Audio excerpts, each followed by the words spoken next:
ജയ് ജയ് ജനഹിതം സമർപ്പിക്കുന്നത് Bharat Lajna multi state housing cooperative society limited.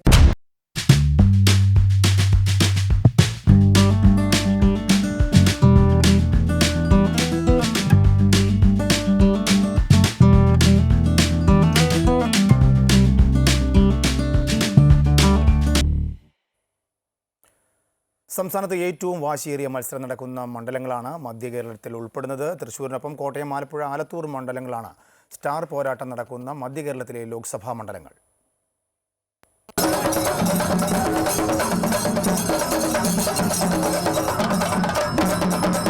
സംസ്ഥാനത്തെ പ്രചാരണ പോരാട്ടങ്ങൾ അവസാനിച്ചപ്പോൾ പ്രചരണത്തിനൊപ്പം രാഷ്ട്രീയ നേർക്കുനേർ പോരാട്ടങ്ങൾക്ക് മധ്യ കേരളത്തിൽ വേദിയായ മണ്ഡലങ്ങളാണ് തൃശ്ശൂരും ആലപ്പുഴയും. കഴിഞ്ഞ ലോക്സഭാ തെരഞ്ഞെടുപ്പിൽ NDA സ്വാധീനം അത്രയ്ക്ക് സംസ്ഥാനത്തില്ലായിരുന്നെങ്കിൽ 5 വർഷത്തിനിപ്പുറം നിർണായകമായി മാറുകയാണ് മുന്നണി.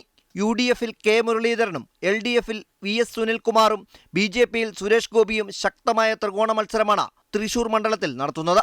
പ്രധാനമന്ത്രിയുടെ വരവും തൃശൂർ പൂര വിവാദവും കരുവന്നൂരും BJP-ക്ക് അനുകൂല സാഹചര്യമൊരുക്കും.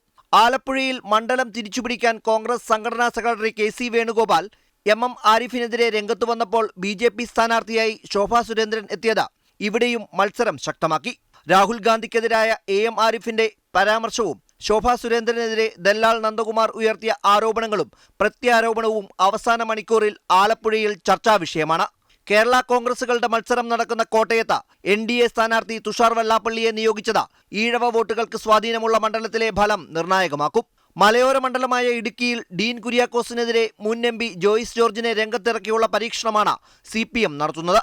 ചാലക്കുടിയിൽ ബെന്നി ബെഹനാനെതിരെ പ്രൊഫസർ C രവീന്ദ്രനാഥിനെയും കഴിഞ്ഞ തവണ UDF അനുകൂല തരംഗത്തിൽ ആലത്തൂരിൽ ജയിച്ചു കയറിയ രമ്യ ഹരിദാസിനെതിരെ സ്ഥാനാർത്ഥിയായി ജനങ്ങൾക്കിടയിൽ ക്ലീൻ ഇമേജുള്ള K രാധാകൃഷ്ണനെയും രംഗത്തിറക്കിയ CPM ലക്ഷ്യം സീറ്റ് സ്വന്തമാക്കുക എന്നതു തന്നെയാണ്. പാലക്കാട് BJP നിർണായക സ്വാധീനമാകുമ്പോൾ ജയം ആർക്കൊപ്പമെന്ന പ്രവചനാതീതമാണ്. അതേസമയം കോൺഗ്രസ് ഈസി വോക്ക് ഓവർ പ്രതീക്ഷിക്കുന്ന എറണാകുളത്ത് ഇടതു മുന്നേറ്റം ഉണ്ടാക്കാമെന്ന പ്രതീക്ഷയിലാണ് LDF. എല്ലാം ജനങ്ങൾ തീരുമാനിക്കുമ്പോൾ പ്രചാരണം അവസാന ലാപ്പിൽ ഒപ്പത്തിനൊപ്പമാണ്. ഇനി അവശേഷിക്കുന്ന മണിക്കൂറുകളിലെ നിശബ്ദ പ്രചരണവും അടിയൊഴുക്കുകളുമാകും മണ്ഡലത്തിലെ വിജയികളെ നിശ്ചയിക്കുക. അമൃത ന്യൂസ്, കൊച്ചി.